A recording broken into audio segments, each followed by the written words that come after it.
nossa publicação. Então, peraí que eu tenho que ficar aqui, tá?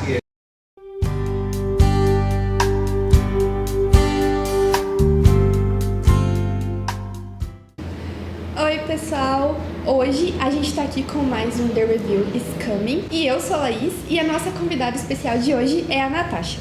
Oi pessoal, eu sou doutoranda em Educação Física, trabalho com futebol e literatura e também faço parte do grupo de estudos em Esporte, Jogo e Transmídia da Federal do Paraná. Lembrando que esse grupo de estudos é o grupo onde a gente discute o que posteriormente nós vamos vir a fazer nos vídeos. Então, o livro da vez, a review da vez, é Febre de Bola, do Nick Hornby. O Nick Hornby, ele é um autor inglês e esse livro, ele tem duas adaptações cinematográficas, uma de 97 e outra de 2005. A de 2005 normalmente passa na sessão da tarde, que é O Amor em Jogo, que é a tradução brasileira, que é com a Drew Barrymore, sobre beisebol, é o contexto norte-americano. Mas o filme que é mais baseado nesse livro que a gente vai estar discutindo hoje, ele é a versão de 97, que é com o Colin Firth, baseado no contexto inglês muito semelhante ao livro. Por quê? O livro, ele é uma autobiografia do autor Nick Hornby. Então, vai ser toda a relação dele com o time para o qual ele torce, o time de futebol, o Arsenal. Ele começa a escrever a história, né, a narrativa dele começa em 1968 até o ano de 1991, né, e toda a narrativa dele é baseada em pequenas crônicas. Então, em média, essas crônicas têm 5 páginas, as menores têm 2 páginas apenas, e é dividida exatamente em crônicas, exatamente pelo fato de que o fio condutor de toda essa narrativa são os jogos do Arsenal, majoritariamente, porque em algumas crônicas ele menciona, por exemplo, Brasil e Tchecoslováquia pela Copa de 70, jogos da Inglaterra, a seleção inglesa contra outras seleções e mesmo jogos de outros clubes, né? Porque, entre parênteses, ele tem a desconfiança de que o pai dele é torcedor do Chelsea e não do Arsenal, como ele sempre acreditou ser.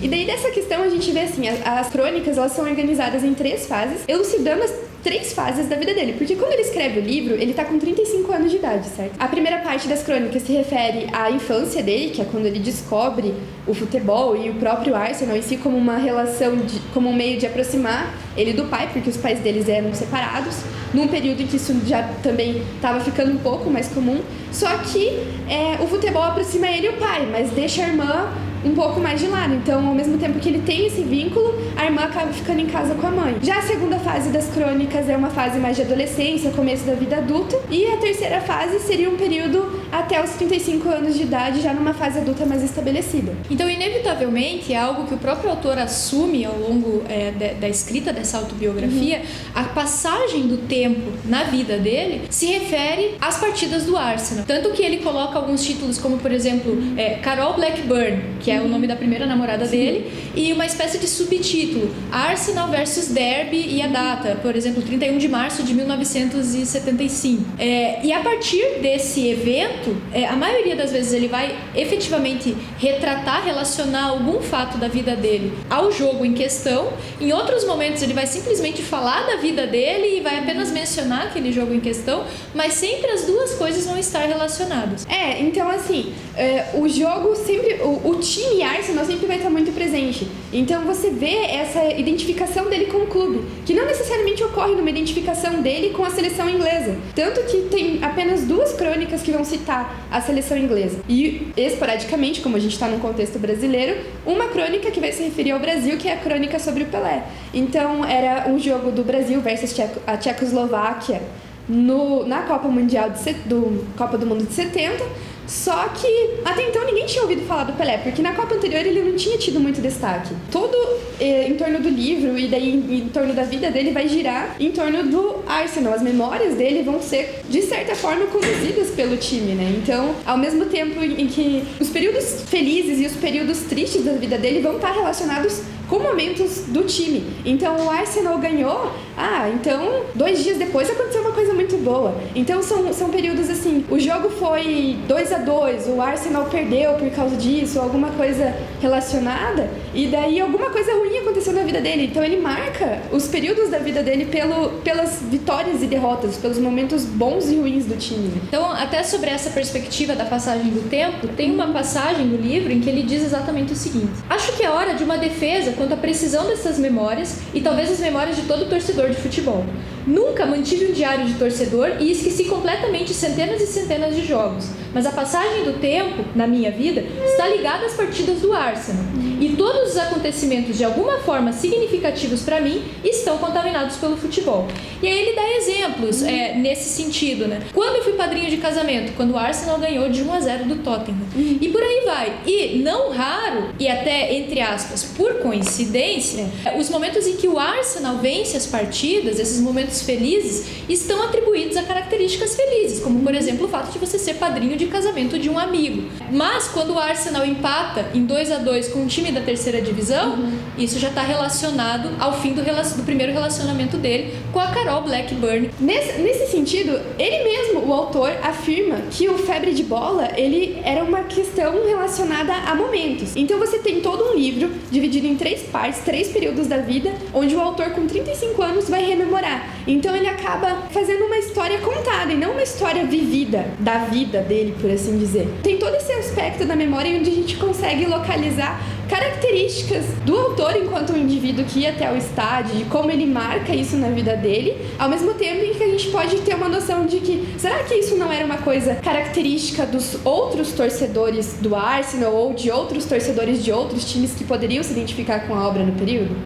E um elemento bastante curioso também é que a gente está falando de um livro, uma autobiografia, que é constituída por 75 crônicas, das quais apenas 3 se referem direto ou indiretamente à seleção inglesa e as demais vão se referir majoritariamente ao Arsenal. E nesse sentido, pensando na divisão em 3 partes da vida dele, a primeira parte, que é relacionada à infância, ele acaba no fim dessa primeira parte, né, na última crônica dessa primeira parte, ele acaba mencionando um certo afastamento do Arsenal. Sim. Agora me tornei mais intelectual, eu estou lendo mais, estou andando com pessoas intelectualizadas. Estou com 18 anos de idade. Estou desenvolvendo o meu lado acadêmico, portanto, vou deixar o Arsenal de lado. Mas deixar o Arsenal de lado significa não ir aos estádios, porque ele, de certa forma, continua acompanhando o clube. Sim. Então, a temporada de 74 e 75, ele praticamente não vai ao estádio. E, pensando nesse afastamento do Arsenal, relacionado a uma maturidade que vai se estabelecer não apenas por conta do fato dele já estar com 18 anos, mas também pelo fato dele estar desenvolvendo o seu lado acadêmico, andando com pessoas mais intelectualizadas, ele vai atribuir essa perspectiva da febre de bola, que nós poderíamos pensar como um conceito que é desenvolvido ao longo de todo o livro,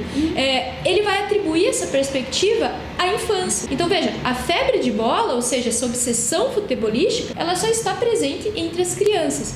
Crianças que veem livros como sinônimo de tarefa de casa e ainda não descobriram nas garotas o interesse que anos mais tarde virão a descobrir, por exemplo. E daí ele finaliza essa primeira parte do livro como um afastamento do Arsenal, então eu estou deixando essa minha febre de bola de lado, ou seja, a minha infância está terminando, porém ele inicia a segunda parte do livro, a qual ele vai chamar de segunda infância, e daí a gente tem uma lacuna de 2 anos, entre 73 e 75, que é onde, é a minha segunda infância, eu estou voltando, na verdade, a ficar próximo do Arsenal.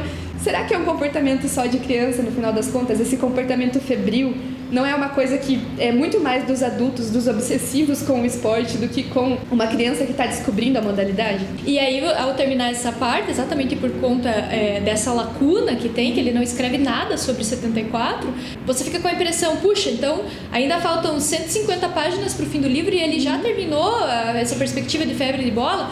E aí ele trabalha, de certa forma, com essa perspectiva de gancho, que é exatamente deixar o leitor nessa expectativa, mas já acabou. E aí quando você vai para a próxima crônica, pegadinha, vem a segunda infância, ou seja, eu me reaproximo do Arsenal e aí ele justifica que acabou se afastando, na verdade, por conta da má fase do Arsenal. Mas aí nesse entremeio existe uma série de outros fatores, que era a própria tentativa dele entrar na faculdade, então um período em que ele estava realmente estudando mais, talvez com menos tempo para ir até para ir ao campo acompanhar o Arsenal como ele fazia. Porque as temporadas elas são extensas, né? Então não tem como você também, às vezes numa fase de transição da vida, querer estar tão presente assim com o time que você torce. E é uma questão de, estava atravessando uma má fase, e ao mesmo tempo ele declarou que o livro Febre de Bola, no final das contas, também era uma transição, né? Provavelmente quem era o público no período que 92, quando o livro foi escrito, quem seria o público do Febre de Bola, do livro Febre de Bola, eram apaixonados pelo futebol. Dificilmente uma pessoa que não gostaria da modalidade ia procurar ler um livro sobre esse assunto.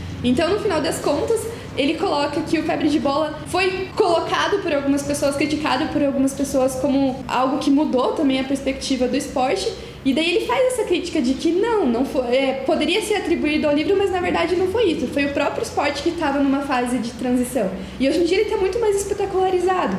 Então, quando você tinha, num período, arquibancadas com falta de segurança, que podiam cair, causar acidentes, as pessoas ficavam de pé, não se importavam, muitas vezes acompanhavam muito mais os times porque os ingressos eram mais baratos, os estádios não tinham toda uma questão tecnológica que hoje tem, e na verdade agora você vê uma outra parte, tipo estádios transformados em arenas, os ingressos mais caros, é um espetáculo que você está indo lá ver, então é uma questão de ele colocar assim, o próprio esporte estava numa transição, né? Exatamente, e vocês devem estar se perguntando por que a gente está tratando a autobiografia enquanto literatura. Pensando nessa perspectiva de análise literária, indo um pouco mais para o campo acadêmico agora, a gente pode pensar em algumas obras que estão numa espécie de fronteira entre o contextual e o fictício. Então, dentre essas obras, a gente poderia pensar romances históricos, os próprios ensaios de cunho sociológico, que não trabalham com a rigidez acadêmica da sociologia, por exemplo,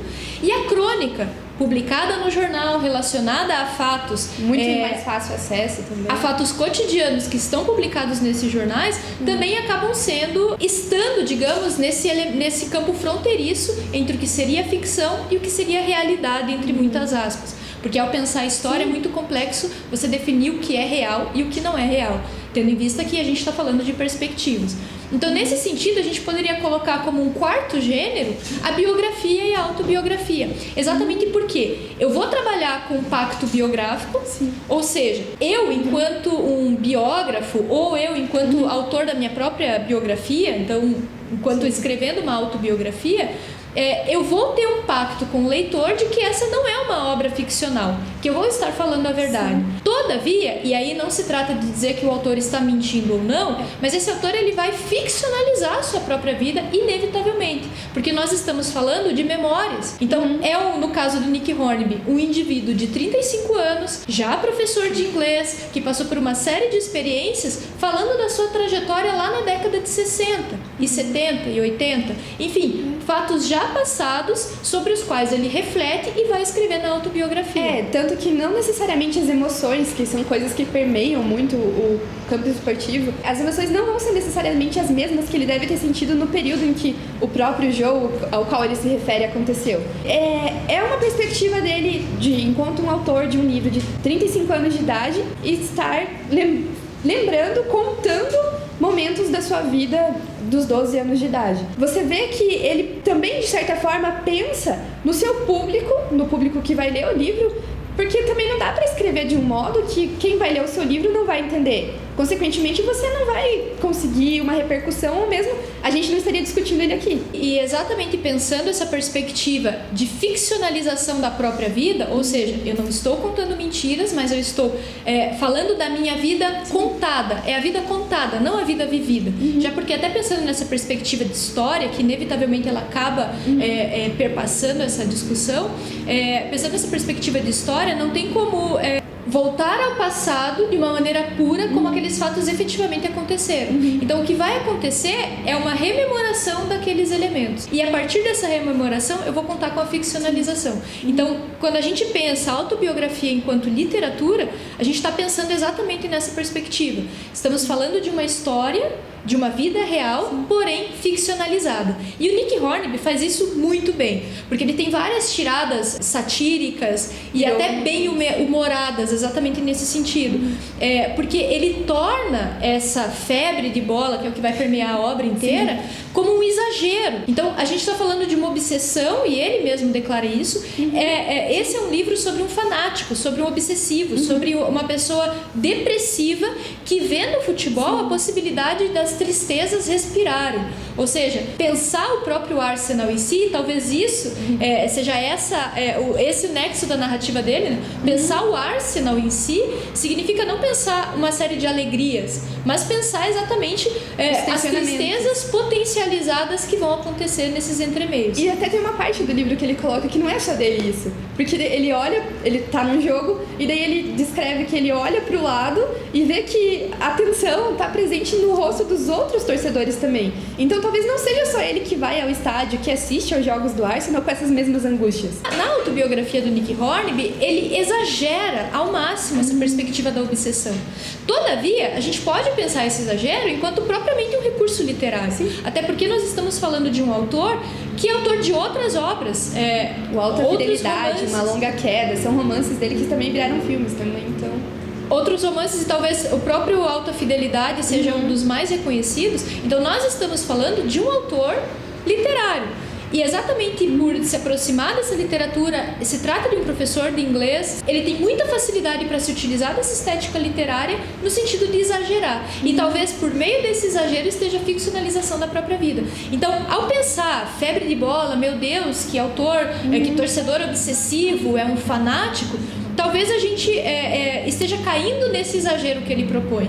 Porque não é muito difícil você encontrar torcedores dessa forma, que não necessariamente vão a todos os jogos, mas que deixam o seu humor se modificar por conta de um resultado de jogo. E nesse sentido, o próprio enquadramento de memória que ele se utiliza ao longo de todo o livro também permite que a gente pense, relacione a literatura com os conceitos de memória. E a biografia aí, como um gênero fronteiriço, digamos, vamos usar esse termo, né? Nos permita pensar o conceito de memória relacionado à obra literária. Muito embora também caiba lembrar, né, toda essa rememoração que ele vai fazer das diferentes formas do torcer, as diferentes, a entrada de uma espetacularização ao futebol que ele vai descrever com um grande saudosismo, que esses novos torcedores não sabem o que é torcer. Ele também vai falar dessa questão da entrada do hooliganismo. Então, ele se vê como um fanático, como um obsessivo que está, deixa o seu humor variar por conta dos resultados dos jogos, mas ele não vê os hooligans como torcedores. Os hooligans não são torcedores. Então, obrigada, Natasha, pela sua participação. E hoje, lembrando, a gente discutiu febre de bola. Se você tem interesse, você pode procurar o livro, ele é de fácil acesso. Lembrando que é da Companhia das Letras. Se você gostou do nosso vídeo de hoje ou tem algum interesse pelo quadribol através dos séculos, que vai ser a discussão da nossa próxima review, então curta, compartilha ou deixe nos comentários a sua opinião e a gente se vê no próximo The Review. Tá, vamos que tenha ficado bom, porque eu não vou fazer